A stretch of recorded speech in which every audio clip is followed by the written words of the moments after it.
Assalamualaikum warahmatullahi wabarakatuh. Perkenalkan, nama saya Fauzi Ahmad dari kelas PAIB. Di sini saya membuat video bertujuan untuk tugas UAS Sejarah Pendidikan Islam di Indonesia. Di sini saya akan mempresentasikan yang berjudul Sejarah dan Perkembangan Pendidikan Tinggi Islam di Indonesia. Keren. Latar belakang didirikannya perguruan tinggi Islam di Indonesia sangat berhubungan dengan Miami atau yang lebih kita kenal dengan Masyumi.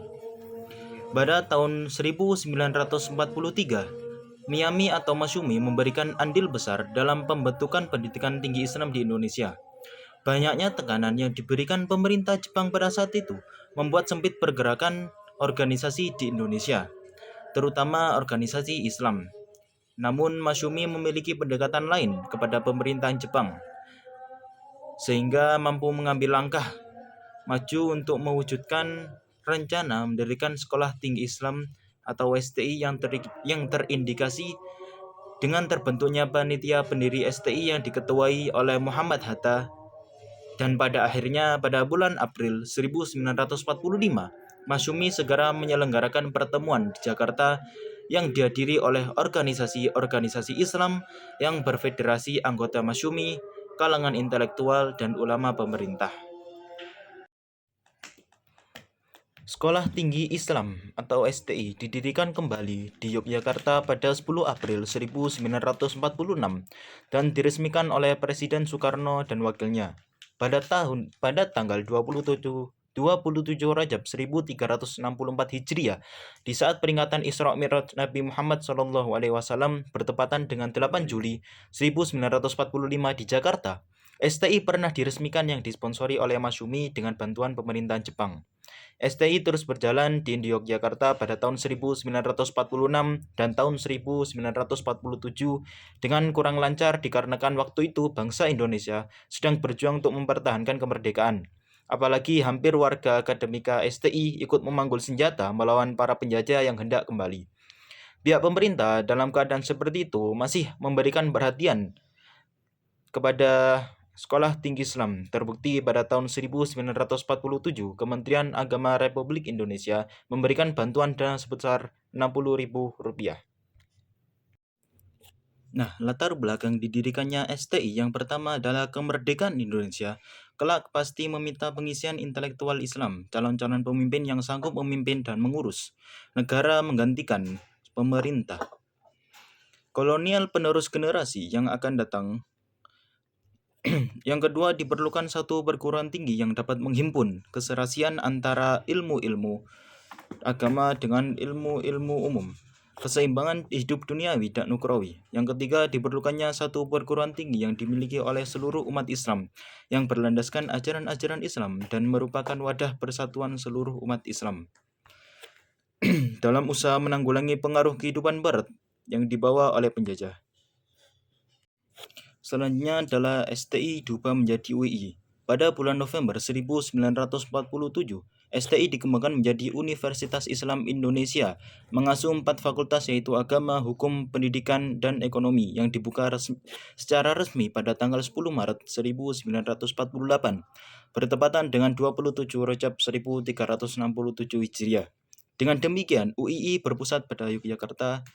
Sekarang UI adalah UI yang merupakan kelanjutan dan pengganti dari STI yang dibuka pertama kali di Jakarta.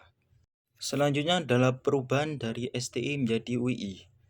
Perubahan tersebut mengalami pergeseran yang semula memberi pendidikan pada ulama, kemudian menitik beratkan pada fakultas non-agamis. Hal ini bukan tanpa alasan, karena saat itu juga berdiri Universitas Bercorak Nasional yang berkembang menjadi UGM atau Universitas Gadjah Mada sejak tanggal 19 Desember 1949. UI juga menyadari dengan perkembangan zaman tersebut, sehingga membuka fakultas-fakultas sekuler bercorak nasional yang tidak hanya berfokus pada ilmu umum saja, namun masih berlandaskan pada ilmu-ilmu agama. Selanjutnya adalah Perguruan Tinggi Agama Islam Negeri. PTAIN ini diresmikan pada tanggal 26 September 1951 dihadiri oleh Menteri Agama Republik Indonesia Ahmad Wahid Hasyim.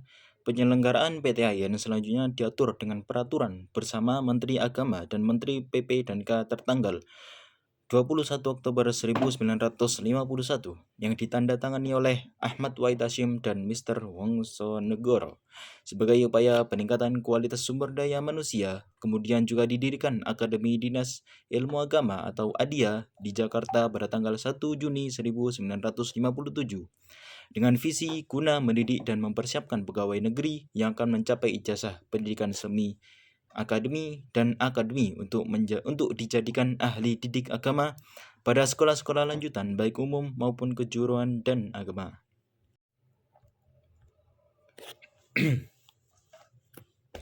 Selanjutnya adalah IAIN. Setelah memperhatikan situasi sosial kemasyarakatan pada waktu itu, PTIAIN dan ADIA akhirnya dilebur menjadi satu lembaga PTI dengan nama Institusi Agama Islam Negeri IAIN yang diresmikan pada tanggal 24 Agustus 1960 di Yogyakarta. Setelah berdirinya PTIAIN dan ADIA dan kemudian menjadi IAIN, maka visi akademik lebih terfokus pada pengembangan ilmu agama. Bahkan secara tegas disebutkan bahwa perguruan tinggi itu berkiblat pada Universitas Al-Azhar Mesir. Sejak saat itu, PTI mengkhususkan kajiannya pada ilmu agama dan sekaligus menjadi bagian atau di bawah naungan Departemen Agama. Pada tahun 1990-an atau awal 2000-an, IAIN memperluas dengan mengembangkan bidang studi ilmu umum. Contohnya saja jurusan tadris di Fakultas Tarbiyah. Ada beberapa hal yang menarik untuk dicermati dari perjalanan sejarah visi akademik PTI di atas. Pada proses awal, terutama ketika STI, maka visi akademik mencakup dua hal, ilmu dan agama, science and religion, atau ilmu agama dan ilmu umum, religious and secular science. Walau dalam praktiknya ilmu agama lebih dominan karena berorientasi ke Fakultas Usuluddin Universitas Al-Azhar. Selanjutnya adalah UIN.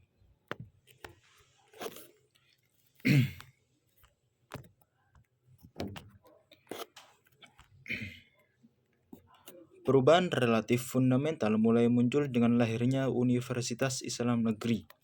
UIN merupakan hasil transformasi IAIN yang secara kelembagaan berupa institut menjadi universitas. Saat ini PTKIN berjumlah 58 yang terdiri dari 29 UIN, 24 IAIN, dan 5 STAIN. Sebagai sebuah lembaga universitas, UIN tidak lagi seperti IAIN. Universitas tersebut tidak hanya menekuni ilmu agama, tetapi juga ilmu-ilmu umum. Prodi-prodi ilmu agama berada di bawah naungan Departemen Agama, sementara prodi-prodi umum berada di bawah naungan Departemen Pendidikan Nasional. Yang terakhir adalah kesimpulan.